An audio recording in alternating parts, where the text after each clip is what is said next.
Today, we bring you an emotional and reflective speech by Justin Trudeau, Canada's Prime Minister and leader of the Liberal Party. In this announcement, Trudeau shares his decision to step down, highlights his accomplishments since 2015, and discusses his vision for Canada's future. Join us to learn from his journey of leadership and resilience. Correct.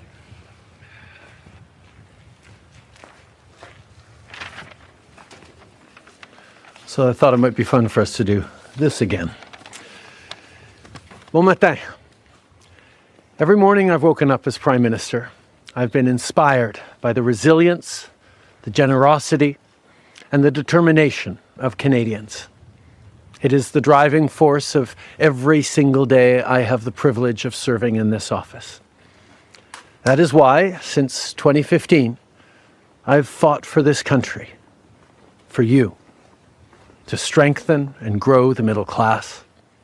Why we rallied to support each other through the pandemic, to advance reconciliation, to defend free trade on this continent, to stand strong with Ukraine and our democracy, and to fight climate change and get our economy ready for the future.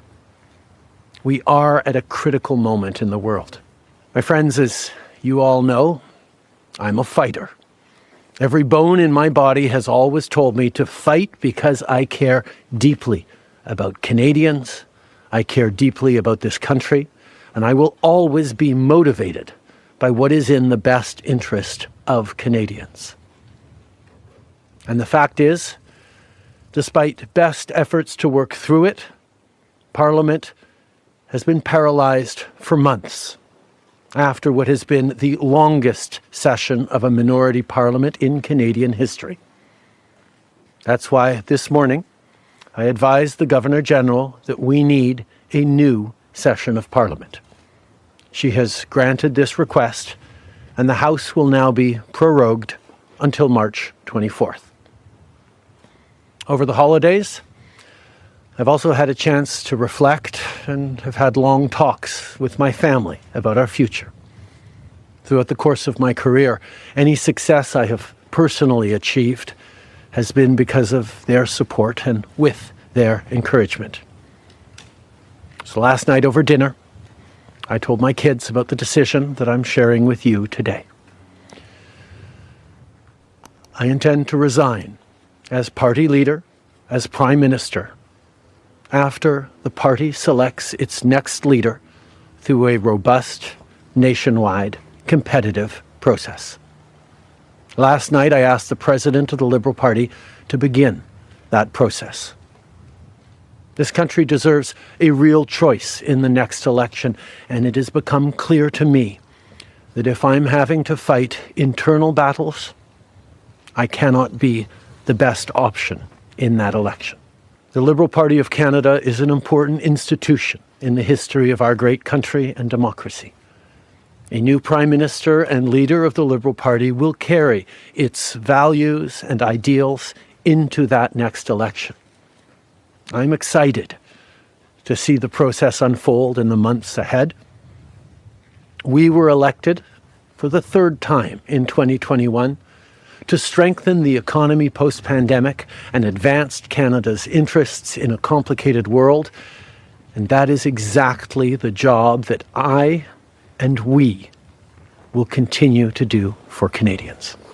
Thank you, Prime Minister. We'll now go to questions. As you all know, I am a fighter, and I am not someone who backs away from a fight, particularly when a fight is as important as this one is. But I have always been driven by my love for Canada, by my desire to serve Canadians, and by what is in the best interest of Canadians. And Canadians deserve a real choice in the next election. And it has become obvious to me with the internal battles that I cannot be the one to carry the Liberal standard into the next election. We got elected in 2015 to fight for the middle class. And that's exactly what we've done over the past years. We reduced their taxes, we increased the benefits to families, we made sure the economy was focused on working for everyone and not just a few. And that has changed that has dropped poverty rates in Canada, that has brought more people into the workforce, that has moved us forward on reconciliation in a way that has deeply improved the opportunities and success of Canadians despite the incredibly difficult times the world is going through right now. There's lots more work to be done, and I know that this party and this country and Canadians will keep doing it.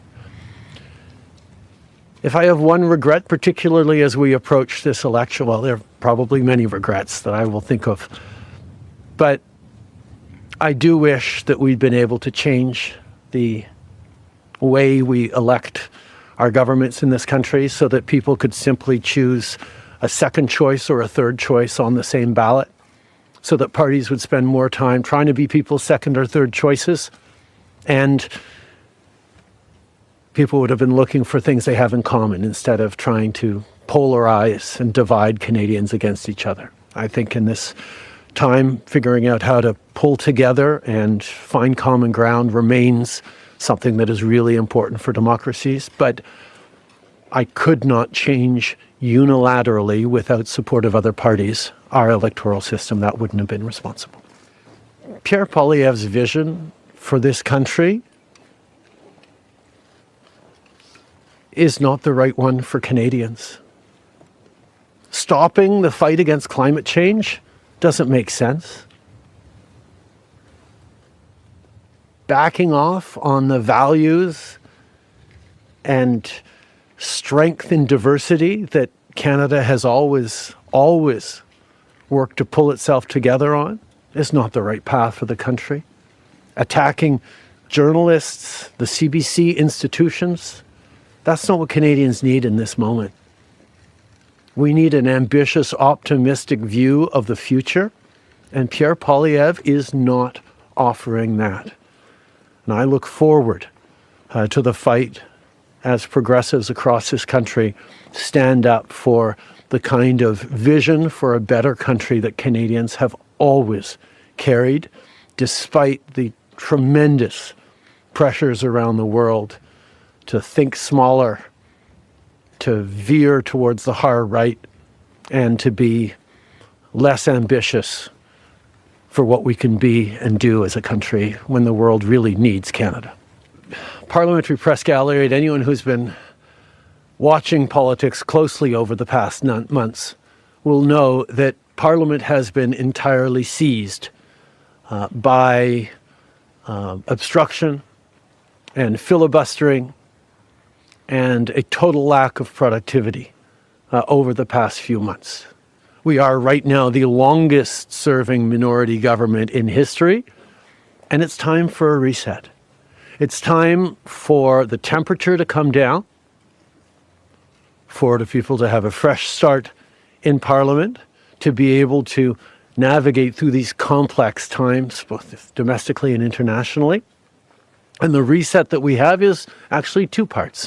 One is the prorogation, but the other part is recognizing that removing me from the equation as the leader who will fight the next election for the Liberal Party should also decrease the level of polarization that we're seeing right now in the House and in Canadian politics, and allow people to actually focus on serving Canadians in this House and with their work the way Canadians deserve.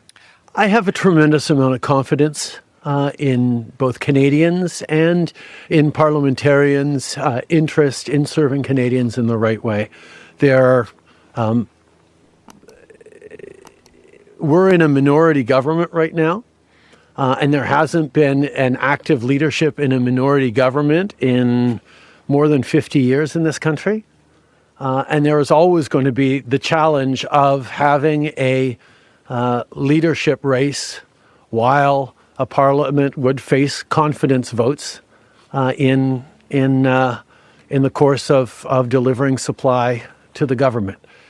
So this is something that we're going to navigate through, but I truly feel that removing the contention around my own continued leadership is an opportunity to bring the temperature down have a government that will focus on the complex issues that are coming forward in the coming months, while the party gets to have a full national process that brings in people from right across the country and makes a determination about the best person to carry the progressive liberal standard into the next election.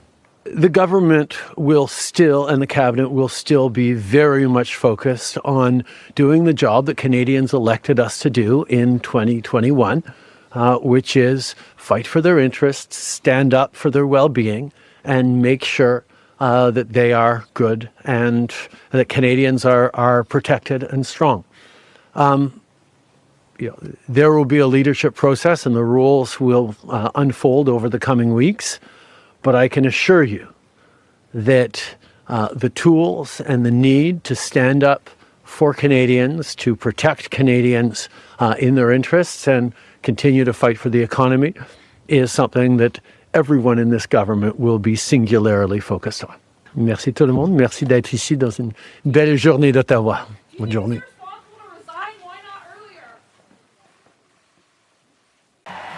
Good evening. Thank you. 1 year ago, I introduced my father when he declared his candidacy. In his own way and through his own sheer force of will, he sacrificed